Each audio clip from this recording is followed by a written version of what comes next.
Many years ago, in the lively city of Nnewi, there lived a couple whose love was as beautiful as the sunrise.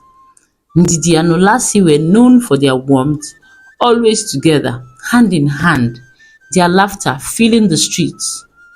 But February had become a cruel reminder for Ndidi, a month that haunted the heart with memories of Kene, her son.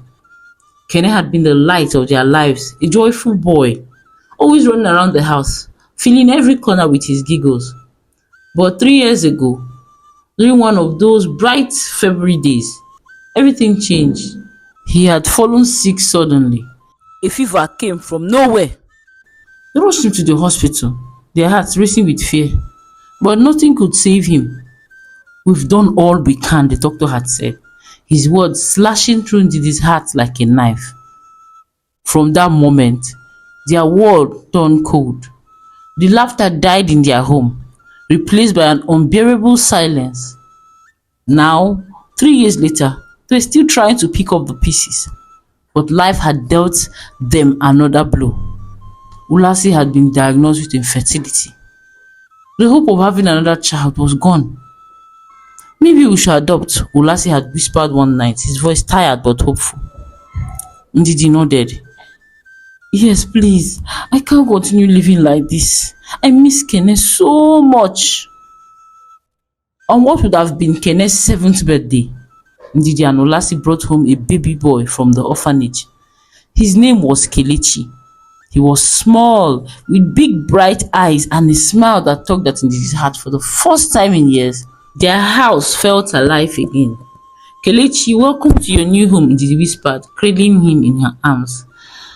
Kelechi's cries echoed in their once silent house, and slowly, Ndidi found herself smiling more, even laughing. She loved being a mother again, and Kelechi was filling the void that Kene's absence had left. But something was wrong. Olasi seemed distant. One evening, Olasi sat at the dining table, his face pale, his hands trembling. "Are you okay?" Ndidi asked, her voice heavy with concern. Olasi shook his head. "I don't feel very well. Let me go to the pharmacy to get some medicine. I'll come back very soon." "I'll come with you," Ndidi offered, standing up. "No, it's fine." Grabbing his keys, he replied quickly, "I'll be very quick." Hours passed, and Olasi didn't return. Ndidi's heart pounded in her chest as she dialed his number over and over again, yet no answer. Panic clogged at her as her phone finally rang. A stranger's voice on the other end. "Madam, your husband collapsed outside the pharmacy. They've rushed him to Castle's hospital. Start coming, oh." By the time she reached the hospital, Olasi was gone. The days after Olasi's death were filled with endless tears and visitors coming to offer their condolences. But Ndidi barely noticed them. The pain was too much. First Kene, now Olasi. Her world was crumbling. But she had to stay strong for Kelechi. Afam, Olasi's older brother, had taken charge of all the funeral arrangements. He was calm but distant, as if something was brewing under the surface. Days after the burial, Afam sat down with Ndidi, his expression cold. "You know, Ndidi, our brother is dead. And you do not have any child for him. As is our custom, you would have to hand over all his properties and documents to us." Ndidi looked at him confused. "I should hand over everything. Why should I do that? The family will need it back. We've already arranged for Jidena to take over his company, so you don't have to worry about that one. But the house, the land, and all the property documents, you need to hand them over immediately." Ndidi blinked, confused and hot. "What do you mean? That house is my home.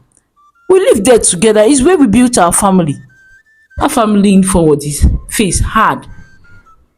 "It's not just your home, my dear. It's our family property. And since you don't have any biological child for him, by our village custom, you have no right to stay." Ndidi's heart dropped. "But I have a child for Olasi. Kelechi is our son. We adopted him together." "Which Kelechi? That bastard, that boy is not our blood. If you know what's best for you, you better send that boy back to where he belongs. We cannot take care of someone else's blood as our own," he continued. "He's not entitled to anything, and neither are you." "I'm not leaving, Afam," she said, her voice firm but trembling. "That house is my home, Ulasi's home, and I'm not going to leave it." Afam's expression hardened. "We are trying to be fair, Ndidi. We don't want you going about saying the family is maltreating you because your husband is late. You had better do what's right now, so you don't regret it." He stood up and left without another word. As Ndidi returned to Nnewi, she noticed that Ulasi's youngest twin sisters have moved into the house already.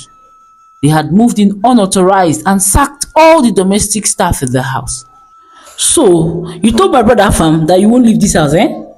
Ukamaka said, looking at her fiercely when they met Ndidi.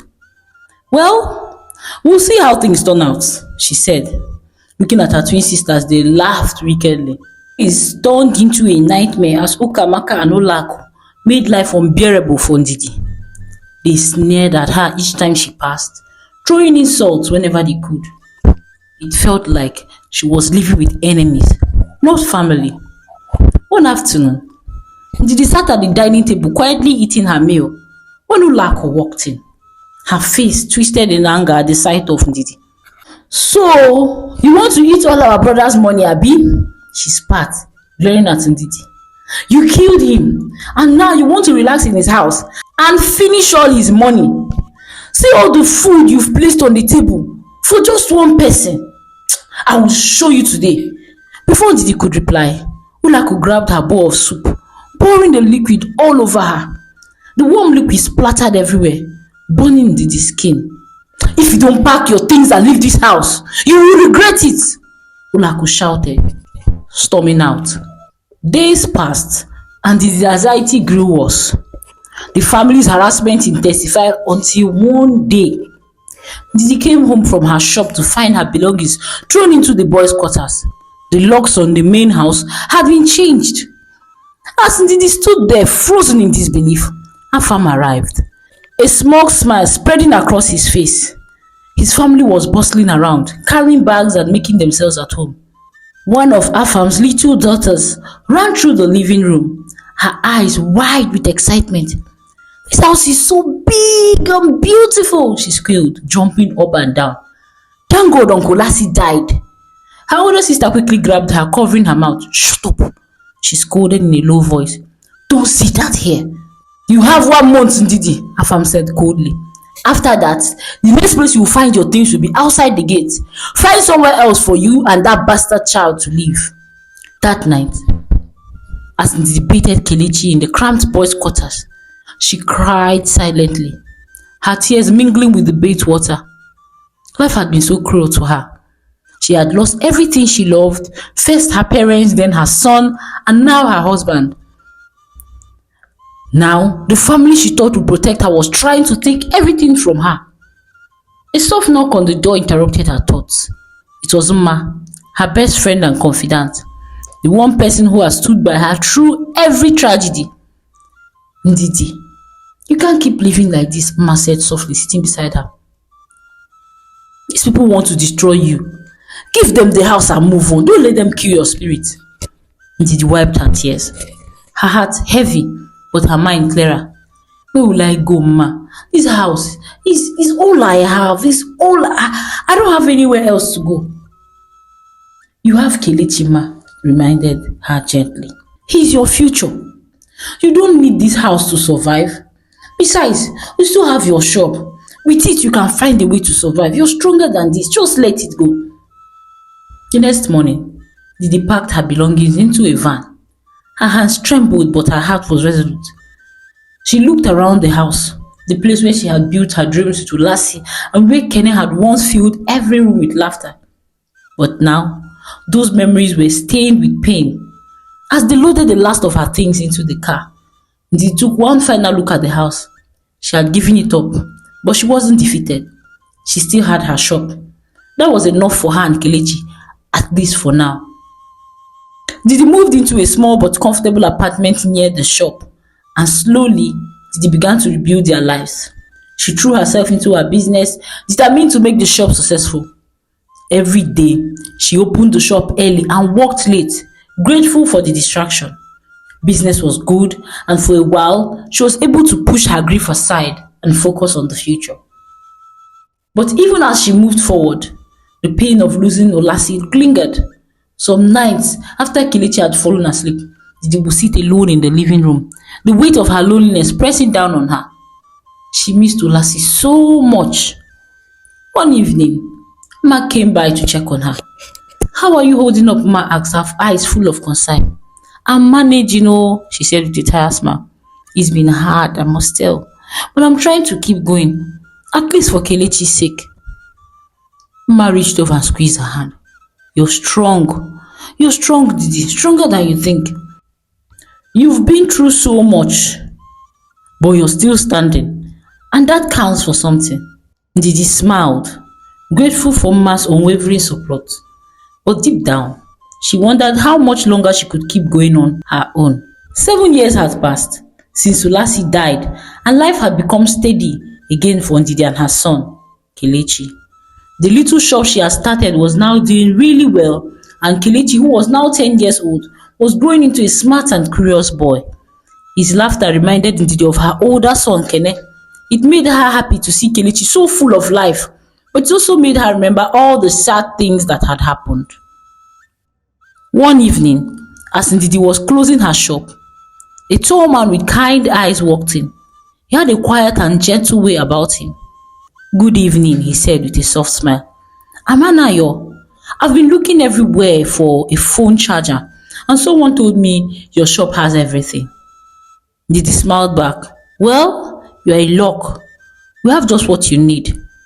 As Anayo paid for the charger, he noticed how strong and calm Ndidi seemed. He was impressed. Soon they started talking, and Anayo learned that Ndidi was a widow who had built her business all on her own. "Wow," Anayo said, shaking his head. "I know how hard it is now. I'm a widow too myself. Raising my 2 daughters alone is very tough." His heart softened at his words. She could see the sadness in his eyes, but also felt a sense of understanding between them. "I didn't have more choice," Ndidi said, her voice soft.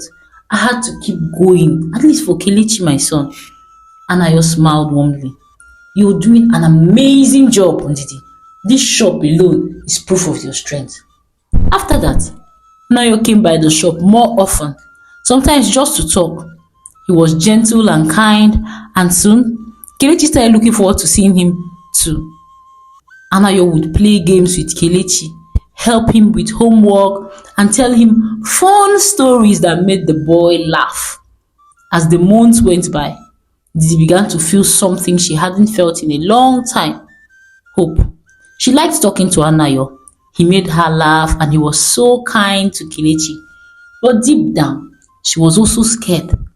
One evening, she shared her worries with Anayo. "I'm afraid, though," she said quietly. "This my husband's family. They might not like this. His brother Afam always said that I shouldn't be with anyone else. They might start making trouble if they find out about us." Anayo looked at her seriously and held her hand. "Ndidi, my love, you deserve to be happy. You've done so much to honor Olasi's memory, but you also deserve to move forward. And that's why I'm here for you."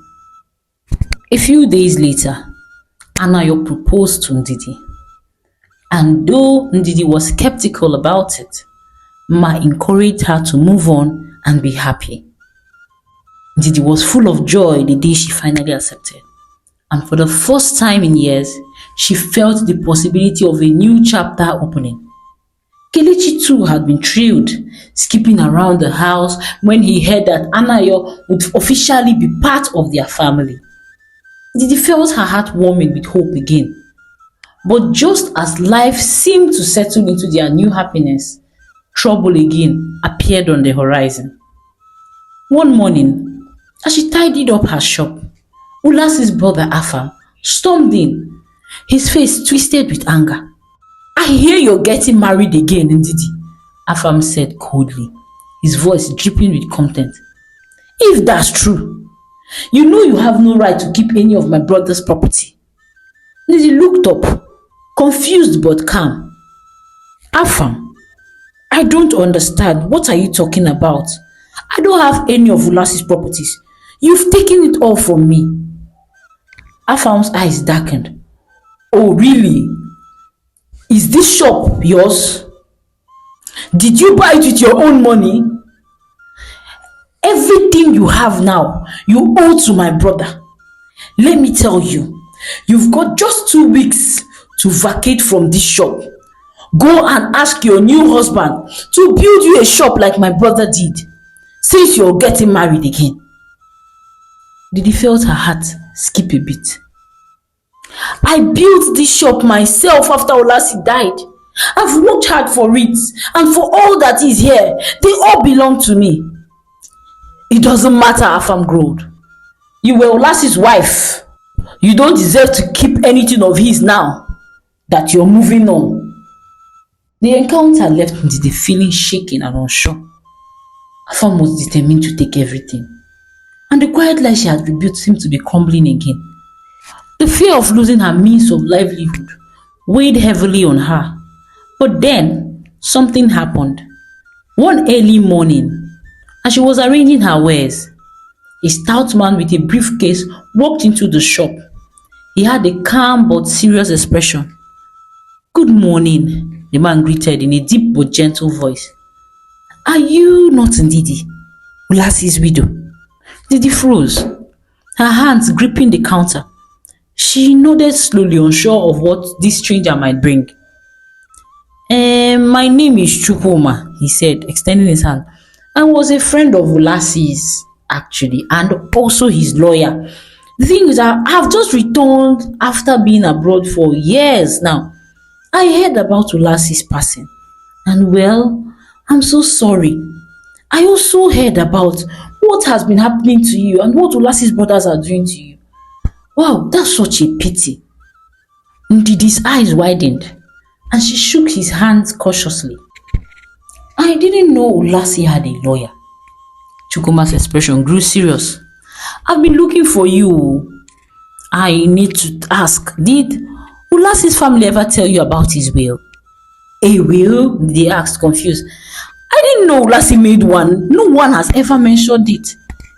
Chukwuma frowned, his face clouded with concern. That's what I feared. Ulasi spoke about the will often before his passing. He made sure his wishes were clear. There is definitely something going on behind the scenes. Your in-laws have likely hidden it, hoping to take everything from you. If you're willing, I would like to represent you in court, help you, so you can fight this.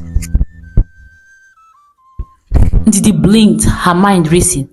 A part of her wanted to accept immediately to fight for what was rightfully hers, but another part of her was tired, worn out from years of grief. I don't know, she said quietly, her voice uncertain. I don't want to stir up more trouble. I'm just trying to live in peace. Chukwuma's gaze softened. I understand. But think about Kelechi. You've worked for him and he deserves a future that isn't clouded by this injustice. In case you choose to fight, I'll stand by you every step of the way, he said, handing her over his card. That evening, Ndidi told Anayo everything. She shared her fears, her doubts, and her meeting with Chukwuma. Anayo listened quietly, then took her hand gently. Ndidi, you've been through so much already, he said softly. But you can't let our farm and his brothers take away everything your husband built. This isn't just about property. It's about your right to live without fear. I think you should fight. We'll do this together. Trust me, I'll be there with you all the way. The next morning, Ndidi made her decision. She called Chukwuma. I'm ready, she said. Let's fight this. The weeks that followed were full of court dates, paperwork, and long nights spent preparing for battle. Afam and his sisters were furious when they found that Ndidi was challenging them. How dare you? Afam shouted in court. You think you can stand against this family? You want to bring trouble in this family? Let me tell you, you are just a widow, Ndidi. You have no real claim against my brother. You better know that. But Ndidi didn't waver. With Chukwuma by her side and Anayo's steady support, she found a strength she didn't know she had. I'm not fighting for myself. I'm fighting for Kelechi and for Ulasi's memory. You tried to erase that by hiding the truth, but not anymore. The truth must come out. Chukwuma relentlessly pursued the case, gathering evidence, finding witnesses, and uncovering the truth behind Olasi's will. As it turned out, Ulasi had left everything to Ndidi, his home, his business, and all his assets, because he had trusted her to care for their family. The revelation shook Afam and his sisters to the core. The hidden will which they had concealed was finally exposed. In the final court hearing, the judge ruled in Ndidi's favor. She and Kelechi were declared the rightful heirs to Olasi's estate. Everything was to be returned to her immediately. Afam's face was a mask of fury as the judge read out the ruling, but there was nothing he could do. As the courtroom emptied, Ndidi stood with Anayo and Chukwuma by her side, her heart swelling with relief. She had won, not just for herself, but for Kelechi and for the future they deserved. Later that evening, standing outside her shop with Anayo's arm around her and Kelechi laughing at their side, Ndidi looked out into the horizon, her heart full of joy. Life hadn't been easy, she whispered more to herself than anyone else. But I've learned that no matter how many times we fall, we have the strength to rise again. Anayo smiled, kissing the top of her head. And you've risen, Ndidi, my love, higher than you ever thought possible. With her family by her side and the shadows of the past finally behind her, Ndidi felt ready for whatever came next. This was her life, a life built on resilience, love, and hope, and she knew she was exactly where she was meant to be. The end. Hello, beautiful people. Thank you so much for sticking around until the end of this incredible story of resilience, love, and justice. I hope you found this journey as powerful and inspiring as I did. This story highlights some really important moral lessons. First, never be afraid to stand up for what is right, even when the odds seem stacked up against you. Ndidi was faced with overwhelming challenges, from the loss of her husband to the greed of her in-laws, but she found the courage to fight for her rightful place. It's a reminder that sometimes standing up for yourself isn't just about protecting what's yours. It's about ensuring a brighter future for the ones you love. Another key lesson is that we don't have to face life struggles alone. Whether it's the support of a loved one like Anayo or the guidance of someone willing to fight by your side like Chukwuma, it's important to remember that asking for help is a sign of strength and not weakness. Finally, this story teaches us that love can give us the strength to rebuild, no matter how many times we fall.